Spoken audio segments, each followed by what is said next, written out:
ఎఫెసీయులకు రాసిన పత్రిక 6:12 చదువుదాం. ఏలయనగా మనము పోరాడునది శరీరులతో కాదు గాని ప్రధానులతోను అధికారులతోను ప్రస్తుత అంధకార సంబంధులకు లోకనాథులతోను ఆకాశ మండలమందున్న దురాత్మల సమూహములతోను పోరాడుచున్నాము. చూడండి, అందుని బట్టి యుద్ధ భూమిలో మనకు విజయాన్ని ఇచ్చేటువంటి వాడు ఎబెనేజర్గా ఉన్నటువంటి మన ప్రభువే. హల్లెలూయా. సాతాను మీద విజయాన్ని పొందుకోవాలంటే ఆ సహాయపు రాయికి నీకు సహాయంగా ఉండాలి.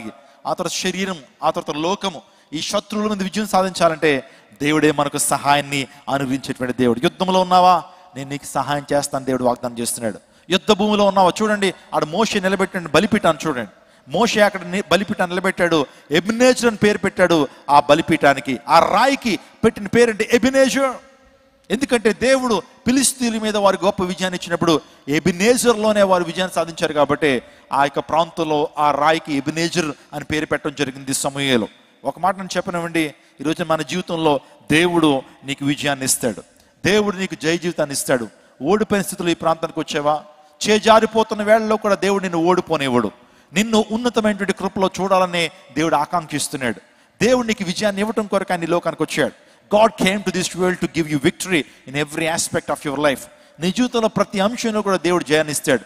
శారీరక సమస్యల మీద జయాన్ని ఇస్తాడు. నీ జీవితంలో ఆధ్యాత్మిక రంగంలో కూడా జయ జీవితాన్ని పొందుకోవడానికి దేవుడు ఇష్టపడతా ఉన్నాడు. ఈ రోజున యుద్ధంలో ఉన్నావా, నిన్ను సహాయం చేయవాడు, నీకు సహాయం చేయటటువంటి వాడు ఎబెనేజర్. హల్లెలూయా, హల్లెలూయా. కుటుంబంలో కలహాలతో ఉన్నావా, యుద్ధ వాతావరణమా, దేవుడు నీకు సమాధానం ఇచ్చి నీకు విజయంతో నింపగలిగినటువంటి వాడు. రెండోది, నువ్వు ఒకవేళ కొండ దారిలో ఉంటే, ఒకవేళ నీ జీవితంలో ఒక భయంకరమైనటువంటి పరిస్థితుల్లో, నీ జీవితంలో ఇటువైపు కొండలు అటువైపు కొండలు, ఒక నిర్మానుష్యమైన ప్రాంతంలో ఉన్నావా, ఆ దారిలో దేవాదేవుడు నీకు సహాయం చేయవాడు ఆయనే.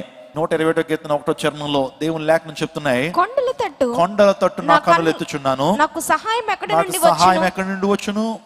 చదవండి. యెహోవా వల్లనే నాకు సహాయం కలుగును, ఆయన భూమి ఆకాశం సృజించినవాడు. పూర్వ దినాల్లో యెరూషలేమునికి చాలా మంది యాత్రికులు వస్తుండేటువంటి వారండి. యాత్రికులు వస్తున్నప్పుడు యెరూషలేము అనేటువంటిది కొండల మీద కట్టబడినటువంటి ప్రాంతం. అది ఆ మార్గంలోంచి వెళుతున్నప్పుడు చాలా మంది దొంగలు వారి దగ్గర ఉన్న ఆస్తిని కాజేయాలని, వారి దగ్గర ఉన్నటువంటి డబ్బును కాజేయాలని దారి మధ్యన అటకాయించి వారిని కొట్టేస్తుండేటువంటి వారు. అందుని బట్టి యేసుక్రీస్తు ప్రభు వారు కూడా ఒక వ్యక్తి యెరూషలేము నుంచి యెరికో పట్టణానికి దిగి వెళ్తున్నప్పుడు దొంగల చేతిలో చిక్కబడ్డాడు. ఆ తర్వాత మంచి సమరయుడు వచ్చి అతన్ని తీసుకెళ్ళాడనేటువంటి ఆ విషయాన్ని చెప్పుకుంటూ వస్తాడు. గుడ్ సమరైటన్, ఆ స్టోరీ మనందరికి బాగా తెలుసు. ఆ సందర్భంలో కొంతమంది ఆ కొండల మధ్య దారిలో నడుస్తున్నప్పుడు ఏం జరిగేదంటే, దొంగల చేత చిక్కబడుతున్నప్పుడు ప్రభుత్వం వారు, రాజులు ఏం చేసేవారంటే ఆ కొండల మీద కొంతమంది సైనికుల్ని ఉంచేవారండి. ఆ సైనికులను ఉంచేటువంటి వారు, కొంతమంది సైనికులను పెట్టేటువంటి వారు. ఎప్పుడైనా ఎవరెవరైనా ప్రమాదంలో ఉంటే వారు సైనికులు పిలిచి సహాయాన్ని పొందుకునేటువంటి వారు. అందుని బట్టే ఈ మాట వచ్చిందని నేను అనుకుంటా ఉన్నాను. వారు వెళ్తా ఉన్నప్పుడు కొండల వైపు వారు చూస్తూ ఉండేటువంటి వారు, సహాయం కొరకు కొండల వైపు చూస్తుండేటువంటి వారు, ఆ సైనికుల కొరకు చూస్తుండేటువంటి వారు. అందుని బట్టే కొండల వైపు నా కన్నులు ఎత్తుచున్నాను, నాకు సహాయము ఎక్కడి నుండి వచ్చును. అతను చేద్దాం. ఈ రోజున కొండల లాంటి వారు కొన్ని సందర్భాల్లో మనకు హ్యాండ్ ఇచ్చేయచ్చు.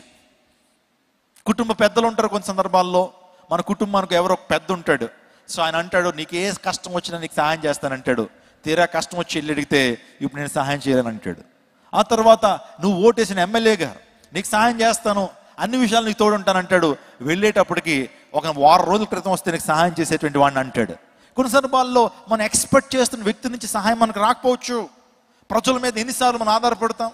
ఒకరి నుంచి ఒక 3 సార్లు మనం సహాయం కోరితే 4వసారి వెళ్ళి అడగటానికి మనకు నామోషి అడ్డు వస్తుంది. మొన్నే కదా అడిగాను, మరలా ఏ విధంగా అడుగుతానటువంటి ఆ మొహమాట మనకు ఉంటుంది. మనుషులు కొన్ని సందర్భాల్లో మనకు నిజంగా సహాయం చేయలేరు. ఎంత పేరు ప్రఖ్యాతులు కలిగినటువంటి వ్యక్తి అయినా సరే, నీకు ఎంత గొప్ప వ్యక్తి అయినా పరిచయం ఉన్నా సరే, ఒక వ్యక్తిని ఒక్కసారి ఉపయోగించుకోగలవేమో, లేకపోతే 2 సార్లు ఉపయోగించుకోగలమేమో, కానీ జీవితాంతం ఆ వ్యక్తినికి సహాయము చేయలేడు. కానీ ఒక అద్భుతమైన విషయం ఏంటంటే, యేసుక్రీస్తు ప్రభు వారు నీ దేవుడు ఎప్పుడు నీకు సహాయం చేసేటువంటి వాడు. మనుషులైతే ఒకసారి సహాయం చేసి, 2 సార్లు సహాయం చేసి, 3వసారి సహాయం చేయలేకపోవచ్చు. కానీ ప్రభు నువ్వు ఎన్నిసార్లు అడిగినా అన్నిసార్లు సహాయం చేసేటువంటి వాడు ఎబెనేజర్ అనేటువంటి మన ప్రభు. గట్టిగా చప్పలు కొడుతూ దేవుని నామమును పరచండి. ఆపదలో ఆయన నమ్ముకోదగిన సహాయకుడు. నిజంగా కొండల వైపు నా కన్నులు ఎత్తుచున్నాను, నాకు సహాయము ఎక్కడి నుండి వచ్చును. నీ జీవితంలో ఆ కష్ట సమయంలో, నీ జీవితంలో ఇబ్బంది పరిస్థితుల్లో అనారోగ్యాల్లో ప్రభు నీకు సహాయం చేసేటువంటి వాడు. ఆపద వేళల్లో ఆయన నమ్ముకోదగిన సహాయకుడు. ఒక స్నేహితుని వలె నీకు సహాయం చేసేటువంటి వాడు ఎబెనేజర్ అనేటువంటి మన ప్రభు. ఇంక మూడోదిగా చెప్పాలంటే, సో ఒకవేళ అనాథగా ఉన్నావా, తల్లిని పోగొట్టుకుని తండ్రిని పోగొట్టుకుని, ఒకవేళ వారి దగ్గర నుంచి ఏ విధమైన ఆదరణ లేకుండా ఒక అనాథగా నువ్వు బ్రతుకుతున్నావా, ఒక దిక్కుమాలిన వాడిగా నువ్వు బ్రతుకుతున్నావా, ఎవరూ లేనటువంటి స్థితిలో నువ్వు బ్రతుకుతున్నావా, దేవుడు నీకు సహాయకుడు. ఎబెనేజర్గా దేవుడు నీకు సహాయకుడు. కొన్ని సందర్భాల్లో తల్లిదండ్రులకు దూరంగా ఉన్నావా, ఒకవేళ అత్తగారింటికి వచ్చేసావు, తల్లిదండ్రులు నీకు దూరంగా ఉన్నారు, మీ యొక్క అత్తమామలు, నీ యొక్క భర్త మీ యొక్క అమ్మగారితో మాట్లాడినట్లేదు, ఆ తల్లిదండ్రులు లేనటువంటి పరిస్థితుల్లో ఒకవేళ నీ ప్రాంతంలో కూర్చున్నావా, తల్లిదండ్రుల యొక్క ప్రేమను కోరుకోలేనటువంటి, తల్లిదండ్రుల యొక్క ప్రేమను నోచుకునే స్థితిలో ఉన్నావా, ప్రభువే నీకు తల్లి, ప్రభువే నీకు తండ్రి. గట్టిగా చప్పలు కొడుతూ దేవుని నామమును మహిమపరచండి. ప్రభువే నిన్ను ఆదరించేటువంటి వాడు, ప్రభువే నిన్ను బలపరిచేటువంటి వాడు, ప్రభువే నీకు సహాయకుడు. కీర్తనలు 10వ కీర్తన 14వ చరణంలో ఓ మంచి మాట ఉంటుంది. ఆ మాట చాలా ఇష్టం. నీవు దీనిని చూచి ఉన్నావు కదా, నీవు దీన్ని చూచి ఉన్నావు కదా, వారి ప్రతీకారం చేయుటకై నీవు చేటును పగను కనిపెట్టి చూచుచున్నావు. నిరాధారులు తమ్మును నీకు అప్పగించుకొందురు. తండ్రి లేని వారికి నీవే సహాయకుడివై ఉన్నావు. ఏమండి, ఈ ప్రాంతంలో ఎవరైనా తండ్రి లేకుండా ఉన్నారా? ప్రభువే నీకు తండ్రి, ఆయన నీకు సహాయకుడై ఉన్నాడు.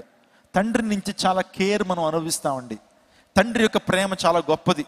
నిజంగా తండ్రి మనల్ని ప్రేమిస్తాడు. ఒకవేళ గద్దించినా సరే ఆయన ప్రేమ మన మీద ఉంటుంది. మనల్ని పోషించేటువంటి వాడు, ఏది ఏ టైంకి కావాలో మనం అనుకరించేటువంటి వాడు మన తండ్రి. ఈరోజున ఒక మాట నేను చెప్పనివ్వండి, ఒకవేళ తండ్రిని పోగొట్టుకునే స్థితిలో ఉన్నట్లయితే ఒకవేళ ప్రభువే నీకు సహాయకుడు, ప్రభువే నీకు తండ్రి, ఆయనే నీ తల్లియు నీ తండ్రియు అనే విషయాన్ని మీకు జ్ఞాపకం చేస్తున్నాను. ఈ యొక్క ప్రత్యేకమైన దావీదు కూడా అంటాడు, తన జీవితంలో కూడా ఎంతో నిరాశలో ఆ వ్యక్తి ఉన్నాడు. నిజంగా విడువబడినటువంటి అనాథగా ఉన్నప్పుడు ఆయన ఒక కీర్తనలో ఒక మాట రాస్తాడు. 27వ కీర్తన 10వ చరణం. దావీదు అందరి చేత విడవబడి అనాథగా ఉన్నప్పుడు దేవుని నుంచి ఆశ్రయాన్ని పొందుకున్నాడు. నా తల్లిదండ్రులు నన్ను విడిచినను యెహోవా నన్ను చేరదీను. నా తల్లియు నా తండ్రియు నన్ను విడిచినను యెహోవా నన్ను చేరదీను. యెహోవా యందు నిరీక్షించుము, ఆయన నీ యొక్క హృదయ వాంఛను తీరుస్తాడు, నీతిలో కార్యం చేస్తాడు. మంచి పాట మనం పాడుకుంటాం కదా. నా తల్లియు నా తండ్రియు ఒకవేళ విడచినను, ఆపత్కాలమున చేయి విడువకను యెహోవా నన్ను చేరదీయును. ఆపత్కాలమున చేయి విడువకను యెహోవా నిన్ను చేరదీయును. యెహోవా నాకు వెలుగాయే, యెహోవా నాకు రక్షణయే, నా ప్రాణ దుర్గమయే, నేను ఎవరికి ఎన్నడు భయపడను, నేను ఎవరికి ఎన్నడు భయపడను. నా తల్లియు నా తండ్రియు నీవే ప్రభువా. దావీదు ఎంతో అనాథ లాంటి పరిస్థితుల్లో ఉన్నాడండి. అందరి చేత విడుబడి అనాథగా ఉన్నప్పుడు నిజంగా ప్రభు అతన్ని ఆదరించాడు. ఒక తల్లి వలె ఆదరించాడు, తండ్రి వలె పోషించాడు, తండ్రి వలె ప్రేమించాడు, తల్లి వలె హక్కును చేర్చుకున్నాడు ప్రభు అనేటువంటి దేవుడు. ఈరోజు నీ జీవితంలో కూడా ఒకవేళ తల్లి తండ్రి విడిచినా సరే ప్రభు నేను విడిచిపెట్టేటువంటి దేవుడు కాదు. ఈ మాట నేను చెప్పనివ్వండి. తల్లిదండ్రుల ప్రేమ కొంతకాలమే ఉంటుంది, ఎందుకంటే వారు బ్రతికినంత కాలమే మనల్ని ప్రేమించగలుగుతారు. వారే గనక మరణిస్తే నిజంగా ఆ వారి ప్రేమ మన మీద ఉండదు కదండి. ఆలోచించండి. అందరూ బట్టే ఒక సేవకుడు ఈ విధంగా అంటున్నాడు, ఏమంటే తల్లిదండ్రుల ప్రేమ ఈ జన్మం ఉన్నంత వరకు ఉంటుందట.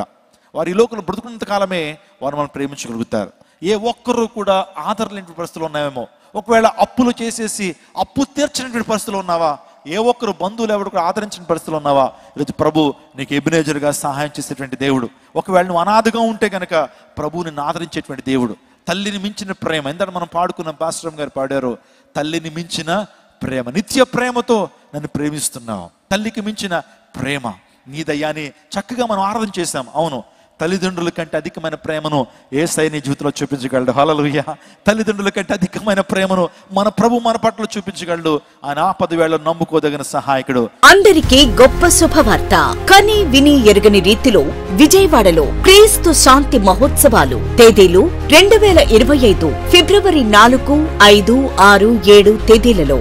అనగా మంగళ, బుధ, గురు, శుక్రవారములలో.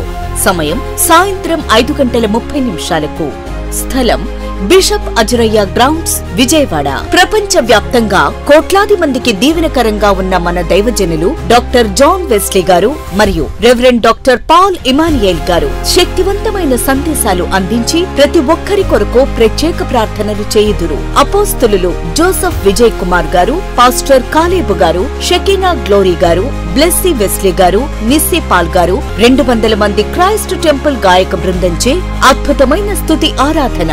తెలుగు రాష్ట్రాలలో బహుబలముగా వాడబడుచున్న దైవజనులు, గాయని గాయకులు పాల్గొని దేవుని మహిమపరిచెదరు. మరిన్ని వివరాలకు 88600009